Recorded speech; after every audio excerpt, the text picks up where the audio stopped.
मेरा सवाल मैं घुमा फिरा के बात नहीं करूंगा, क्योंकि मुझे राजनीति करना और या फिर ये सब कुछ बातें करना तो उतना आता नहीं है। मैं डायरेक्ट सर से पूछना चाहूँगा कि इन्होंने, जैसा मैं एक विद्यार्थी हूँ और मैं इनसे पूछना चाहूँगा कि इन्होंने बिहार के विकास के लिए 3 मुद्दे रखे सामने कि 3 चीज़ों पे अगर हम काम करेंगे तो बिहार का विकास संभव है, ठीक। जिसमें से शिक्षा को इन्होंने एक पक्ष बताया, इसके अलावा 2 पक्षों पे बात की गई। पहला पक्ष था यहाँ पे जमीन के बारे में, खेती को लेके, ठीक। तो खेती तो एक प्राकृतिक संसाधन है जिसके ऊपर हम जमीन को तो बढ़ा नहीं सकते हैं, क्षेत्रफल बढ़ाना हमारे हाथों में तो है नहीं।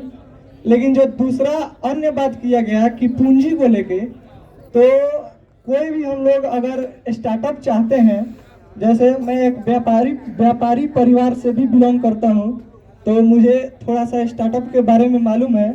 तो जैसे गुजरात की बात की इन्होंने कि 26 MP वाला गुजरात स्टार्टअप में इतना आगे है और 40 MP वाला हमारा बिहार स्टार्टअप में इतना पिछड़ा हुआ है।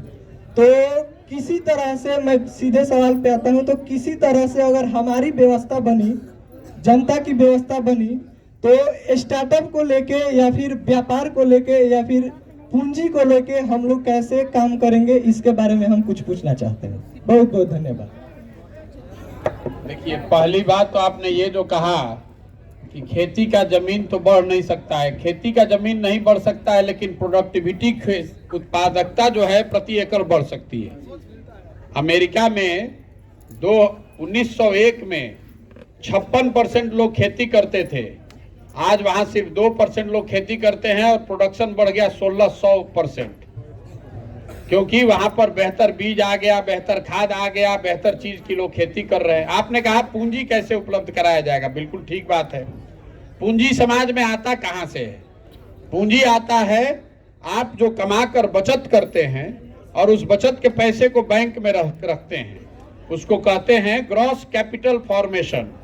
मतलब जो पैसा आपने बचाया कमाने के बाद, उसी से पूंजी बनती है। आप बैंक में पैसा रखते हैं और बैंक वाले पैसे को वापस समाज में ऋण के तौर पर देते हैं, चाहे स्टार्टअप के लिए दें, खेती के लिए दें, घर बनाने के लिए दें, गाड़ी खरीदने के लिए दें। इसको मापने के लिए देश में एक पैमाना है जिसको कहते हैं credit deposit ratio. RBI, reserve bank of India, ये आंकड़ा जारी करती है कि कितना पैसा बैंक में जमा हुआ और बैंक वालों ने कितना पैसा ऋण के तौर पर लोगों को दिया। तो भारत भर में CD ratio, credit deposit ratio है 70%। मतलब अगर 100 रुपया आपने बचाकर बैंक में रखा पूरे भारत के लोगों ने, तो 70 रुपया बैंक ने वापस ऋण के तौर पर, पूंजी के तौर पर समाज को उपलब्ध कराया। बिहार में CD रेशियो है 40%। तो इसका असर ये हुआ कि पिछले साल, जैसे पिछले साल को अगर आप एग्जाम्पल ले लीजिए, तो बिहार की गरीब जनता ने 4,21,000 करोड़ रुपया हमने आपने बिहार के बैंकों में जमा कराया। 4,21,000 करोड़ रुपया अपने बचत का। चूंकि CD रेशियो 40% है, तो बिहार को लोगों को ऋण के तौर पर मिला 1,61,000 करोड़ रुपया। मिलना चाहिए था कितना? 2,80,000 करोड़। तो ये पैसा गया कहाँ? ये पैसा गया उन राज्यों में जहां पर स्टार्टअप चल रहा है, जहां फैक्ट्री लग रही है, जहां स्वरोजगार हो रहा है। कर्नाटक में, महाराष्ट्र में, तेलंगाना में, आंध्र प्रदेश में, केरल में, गुजरात में CD रेशियो है 90, 95, 105। मतलब वहां के लोगों ने अगर 100 रुपया जमा किया तो बैंकों ने 90 रुपया वापस ऋण के तौर पर दिया। अब इसका एक आंकड़ा आपको दे देता हूं, याद रखिएगा। लालू जी मुख्यमंत्री बने 1990 में। 1990 से लेकर पिछले वित्तीय वर्ष तक 32 वर्ष में बिहार में बैंकों ने बिहार के लोगों की बचत की राशि 26,35,000 करोड़ रुपया दूसरे राज्यों में शिफ्ट कर दिया, दूसरे राज्यों में जाकर लोन दे दिया। तो आपको पूंजी मिलेगा कैसे? अब ये चूंकि टेक्निकल बात है, इसलिए इतने बड़ी सभा में मैं बताता नहीं हूं ज्यादा, लेकिन अगर आप इसको जानना चाहते हैं तो RBI का रिपोर्ट है, उसको देखिए। अगर हम लोग की सरकार हो जाए, अगर हमारी चलती हो जाए, तो हम सबसे पहला काम बिहार में CD रेशियो को सुधारने के लिए करेंगे। क्योंकि ये बैंकों की अपनी मनमानी नहीं है कि जितना मन होगा पैसा लीजिए और ऋण दीजिए। ये बैंकों पर कानूनन उन पर ये जिम्मेवारी है कि आपको 70% पैसा यहाँ ऋण के तौर पर देना है। लेकिन जैसे यहाँ टीचर और अधिकारी मुख्यमंत्री का बात नहीं सुन रहा है, वैसे बैंक वाला भी बात नहीं सुन रहा है। पैसा जमा हो रहा है बिहार के लोगों का और वो पैसा जाकर लोन दिया जा रहा है कर्नाटक, गुजरात में। इसीलिए हम लोग के पास पूंजी की कमी है। इसका आपको एक देखने को मिलता होगा कि आप यहाँ घर का लोन लेने जाते हैं तो आपको 10-20 हजार रुपया घूस देना पड़ता है।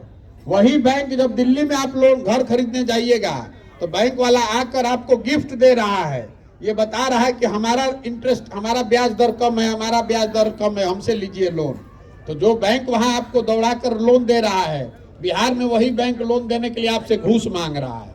इसलिए कि यहाँ पर बैंकों पर ये दबाव नहीं है कि जो पैसा बिहार के लोग बैंक में जमा कर रहे हैं, जो बिहार के लोगों की पूंजी है, उसको बिहार में ही लगाइए, आप कर्नाटक, गुजरात, महाराष्ट्र लेकर मत जाइए। यही वजह है कि बिहार में इतनी ज्यादा पूंजी की कमी आपको दिखती है। 1990 से पिछले वित्तीय वर्ष तक 32 वर्ष में 26,35,000 करोड़ रुपया बिहार का चला गया दूसरे राज्य में। आप कह रहे हैं मजदूरों का पलायन, आप कह रहे हैं बुद्धि का पलायन। सबसे बड़ा पलायन बिहार में है पूंजी का पलायन। ये पूंजी जो है यहाँ से जा रही है बैंकों के माध्यम से दूसरे राज्य में। यही वजह है कि यहाँ पर लोगों को स्वरोजगार के लिए, उद्योग धंधे के लिए, घर बनाने के लिए, गाड़ी खरीदने के लिए बैंकों से आसानी से ऋण नहीं मिल रहा है।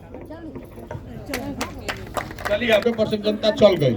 जिया हो बिहार के लाला, हर जिया तू 1000 साल।